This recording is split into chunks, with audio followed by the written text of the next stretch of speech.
大家好，今日想同大家一齊去探討一下黃斑病變，有啲乜嘢嘅營養補充品可以幫助到黃斑病變呢？如果想知道嘅話，今日嘅影片就唔好錯過啦。喜歡今日嘅主題，希望大家可以訂閱、讚好、留言同分享，我哋一齊了解下黃斑病變係乜嘢嚟啦，同埋有啲乜嘢嘅營養補充品我哋可以選擇呢？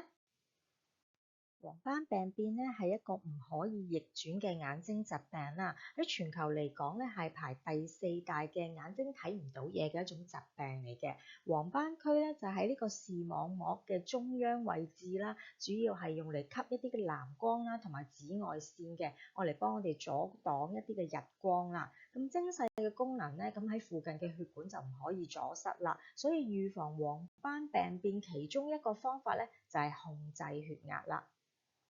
喺控制呢個血壓方面着手咧，今日想同大家分享一篇嘅研究嘅，咁就喺2018年喺呢個營養學術期刊嗰度刊登啦，長達15年嘅呢個研究咧，就喺呢個悉尼澳洲嗰度進行啦。咁年齡介乎咧49或以上啦，最終完成呢個研究咧就有2037人嘅。咁研究結果咧就係進食100克至到142毫克嘅蔬菜同非蔬菜類嘅裡面嘅呢個硝酸鹽咧，發現佢哋形成黃斑病變嘅機率咧係減少咗35% 嘅喎。有硝酸鹽嘅蔬菜好似係紅菜頭啊、菠菜啦，大約咧就100克嘅紅菜頭或者係60克嘅菠菜裡面就會接近咧就有142毫克嘅呢個硝酸鹽㗎啦。但係食少過69毫克或者係食多過142毫克嘅人士咧，就係冇呢個關係嘅喎。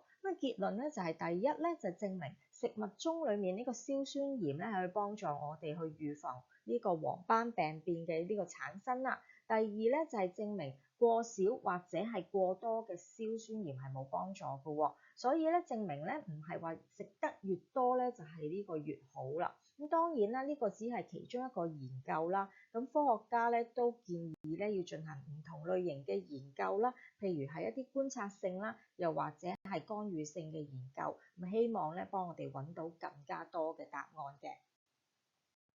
硝酸鹽點樣幫助到我哋控制血壓咧？主要係因為佢喺個血管牆壁嗰度幫助我哋去生成呢個一氧化氮啦。佢係生成一氧化氮嘅主要嘅材料嚟嘅。一氧化氮喺眼睛嘅血管嗰度咧，係幫助我哋咧，令到我哋血管舒張啦。咁我哋就會有足夠嘅血液咧流去呢個視網膜咧，去減低呢個黃斑病變嘅形成啦。所以咧，我哋保護我哋嘅眼睛，除咗呢個奧米加3 DHA 之外咧，食翻多啲蔬菜咧都會有幫助嘅。咁可以咧就供應翻足夠嘅呢個硝酸鹽咧，俾我哋嘅血管去生成呢個一氧化氮啦。咁我哋嘅血液流去呢個視網膜咧就會暢順啲，黃斑病變嘅機率咧就會減少啦。咁最後咧都係希望大家諮詢翻專業人士嘅意見啦，去選取適合自己嘅營養補充品。咁今日咧就講到呢度，下次再同大家分享下唔同嘅健康主題，下次再見，拜拜。